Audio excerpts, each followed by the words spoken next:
Good morning बच्चों। आज हम लोग पुनः मैथिली शरणगुप्त की कविता कैकेयी का अनुताप पढ़ेंगे।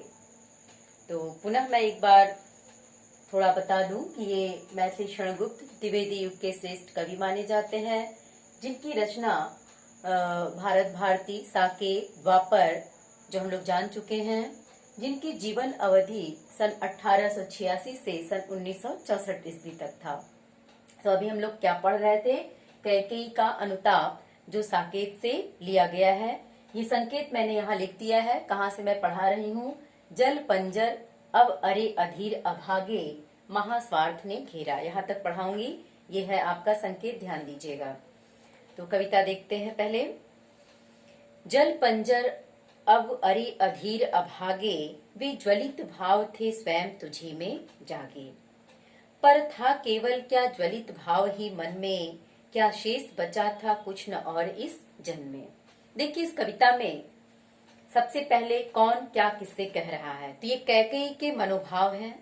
कैकेयी उस सभा के बीच में अपने मन के भाव को प्रकट कर रही हैं और श्री राम से कह रही हैं कि जल पंजर अब अरे अधीर अभागे। यहाँ स्वयं को कोस रही हैं।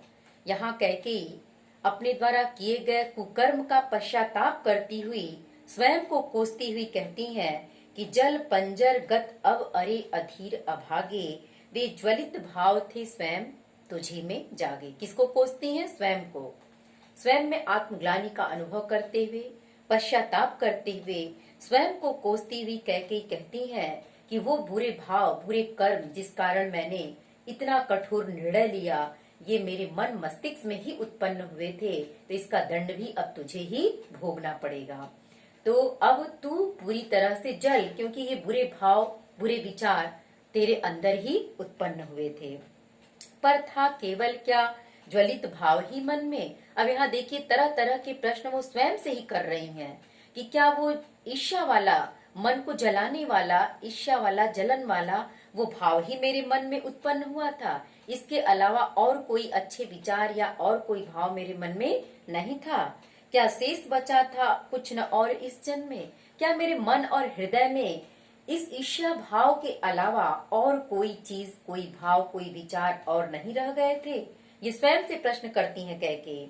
फिर आगे कहती हैं, कुछ मूल्य नहीं वात्सल्य मात्र क्या तेरा, पर आज अन्य सा हुआ वत्स ही मेरा। अब स्वयं से ही ये प्रश्न करती हुई कहती हैं कि क्या मेरे पुत्र के प्रति जो मेरे मन में वात्सल्य भाव जागृत हुआ था, क्या उसका कोई मूल्य नहीं? क्योंकि वात्सल्य भाव के कारण ही अपने पुत्र के लिए उन्होंने अयोध्या की राजगद्दी की मांग कर डाली। तो वही कहती हैं कि क्या मेरे मन में जो वात्सल्य भाव जागृत हुआ था, क्या उस वात्सल्य भाव का कोई भी मूल्य नहीं? पर आज अन्य सा हुआ वत्स ही मेरा।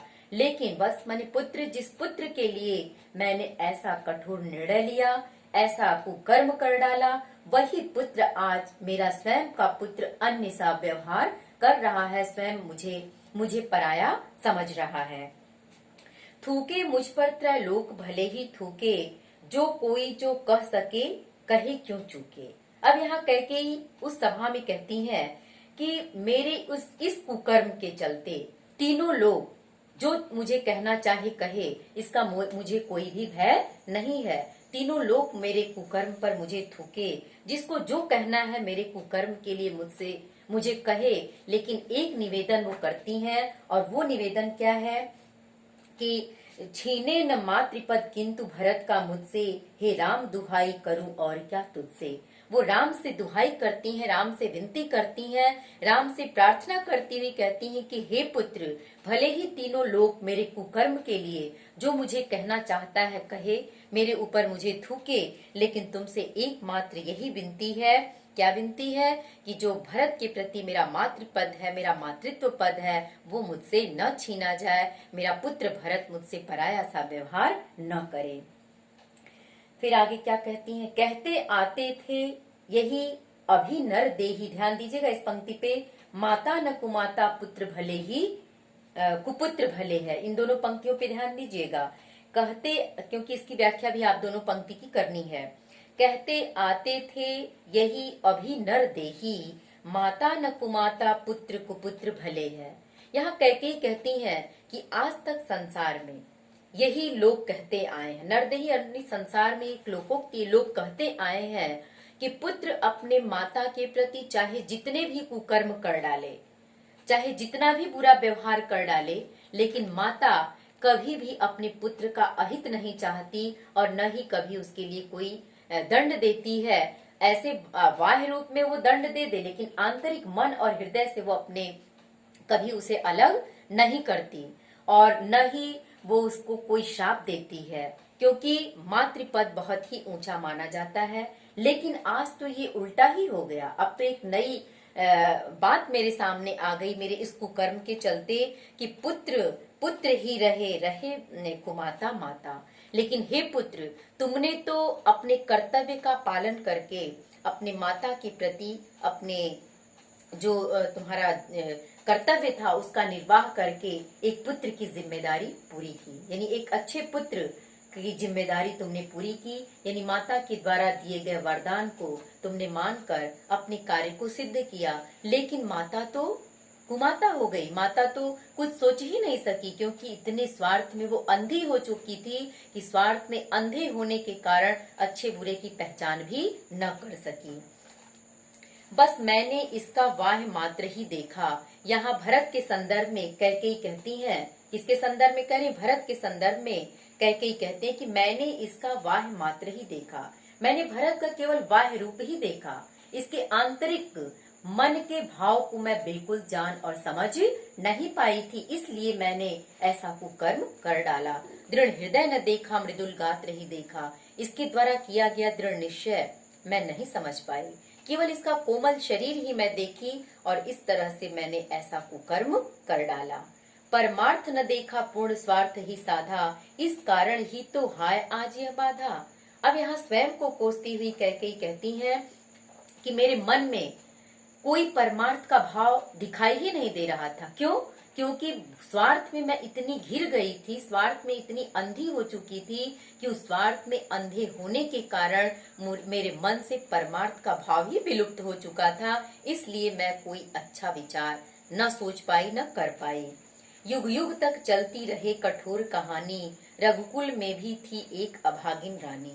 और कहती है कैकेयी कि अब तो युगों युगों तक ये कठोर कहानी चलती रहेगी कि रघुकुल में भी एक ऐसी अभागिन रानी थी जिसने अपने स्वार्थ में अंधा होकर ऐसा कठोर निर्णय लिया कि अपने घर परिवार को ही तहस नहस कर डाली और अपने पुत्र से ही वो अपने आप को अलग महसूस कर रही है। निज जन्म में सुने जीव यह मेरा, धिक्कार उसे था महास्वार्थ ने घेरा। अब तो मैं जिस जिस कुल में जन्म लूंगी उस कुल में मुझे यही सुनना पड़ेगा, मेरे जीवन को धिक्कार होगा कि महास्वार्थ ने घेरा। वो कैसी माँ थी जो स्वार्थ में इतनी अंधी हो चुकी थी कि उसे अपने घर परिवार पुत्र मोह सब कुछ वो भुला चुकी थी और उचित अनुचित को न समझकर ऐसा कुकर्म कर डाली, ऐसा कठोर निर्णय ले ली जिसके कठोर निर्णय ने उसके पूरे परिवार को ही नष्ट कर दिया। तो यहाँ कैकेयी के द्वारा पूरी तरह से पश्चाताप किया गया है। वो स्वयं में आत्मग्लानि का अनुभव करती हुई पश्चाताप कर रही हैं और वो राम से यही निवेदन करती हैं कि हे पुत्र राम, मैं तुमसे यही प्रार्थना करती हूँ कि मुझसे जो कुछ भी छीना जाए वो छीन लिया जाए। तीनों लोग मुझे धिक्कारे भले ही, लेकिन सिर्फ तुमसे यही मेरी विनती है कि भरत के प्रति मेरे मातृपद को या आप सबके प्रति मेरे मातृपद को न छीना जाए। यही राम से उनका निवेदन है। तो आज की कविता में जो कुछ भी हमने पढ़ा है उसमें सिर्फ कैकेयी के द्वारा किया गया पश्चाताप है। वो स्वयं में आत्मग्लानि का अनुभव करती हैं। तो एकमात्र हम यही देखते हैं कि मैथिली शरण गुप्त ही ऐसे कवि हैं और कहीं हम लोग महाभारत रामायण में नहीं देखे हैं जो कैकेयी के प्रति इतनी सहानुभूति प्रकट की गई हो। लेकिन एक मात्र मैथिली शरण गुप्त ऐसे कवि हैं जिन्होंने कैकेयी के प्रति इतनी सहानुभूति प्रकट करते हुए पश्चाताप के भाव को प्रकट किया है इस कविता के माध्यम से। तो थैंक यू बच्चों, आज के लिए इतना ही। अब इससे संबंधित 2-3 प्रश्न आप जैसे एक प्रश्न तो ये कर लीजिएगा कि कैकेयी स्वयं को कुमाता क्यों कहती हैं, और दूसरा वो अपने पुत्र राम से क्या निवेदन करती हैं। यही ना निवेदन कर रहे कि तीनों लोग मेरे ऊपर थूके पर मेरा मातृपद मुझसे न छीना जाए। तो थैंक यू बच्चों।